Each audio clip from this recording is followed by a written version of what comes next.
La revue des titres de ce lundi 9 décembre 2019 commence par le quotidien national Le Soleil qui titre à sa une « Moustapha Niasse se prononce sur le lien entre l'AFP et Beno. Nous resterons ensemble ». Également à la une du quotidien national Le Sport, au MVS, des progrès satisfaisants ont été notés.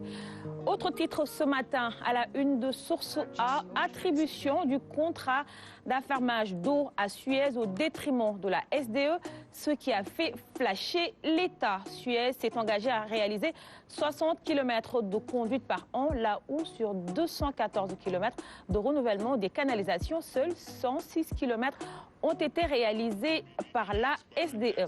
Un coup d'œil à présent sur la une de Vox Populi, Assemblée nationale, Idi Sonko, la guerre souterraine se poursuit après la présidentielle et la mise en place de nouvelles coalitions coude à coude jusqu'à l'hémicycle.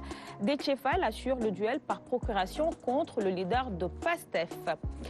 Le quotidien d'information générale Enquête titre à sa une le procès de l'émigration clandestine, dialogue de sourds à l'hémicycle.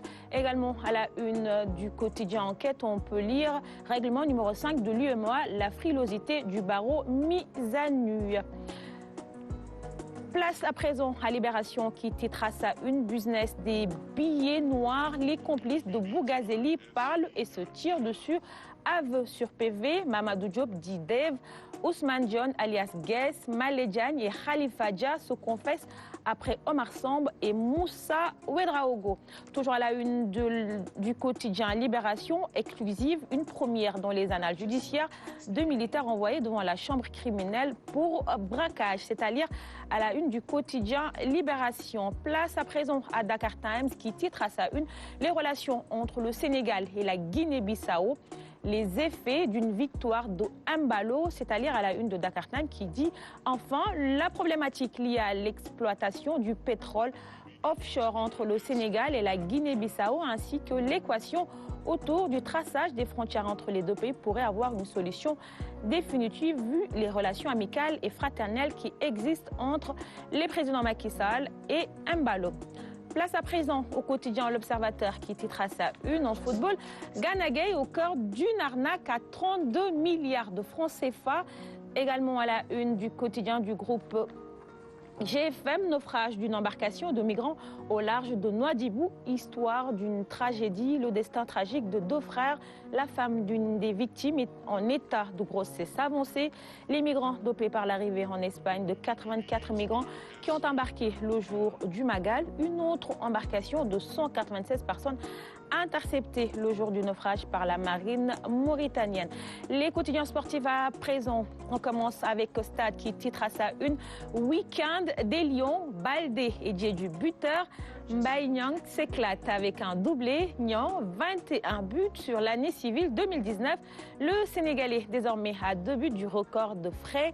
Keita Baldé, 3e réalisation, c'est-à-dire à la une du quotidien Stade. Record à présent, titre à sa une tournoi UFOA U20 Mali-Sénégal, les lionceaux sacrés devant les aiglons.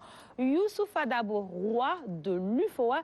Toujours à la une de Record 2, une interview de l'ex-joueur sénégalais Henri Camara qui dit ceci: j'ai tourné le dos au foot, intégrer le staff des Lions, ça ne m'intéresse pas.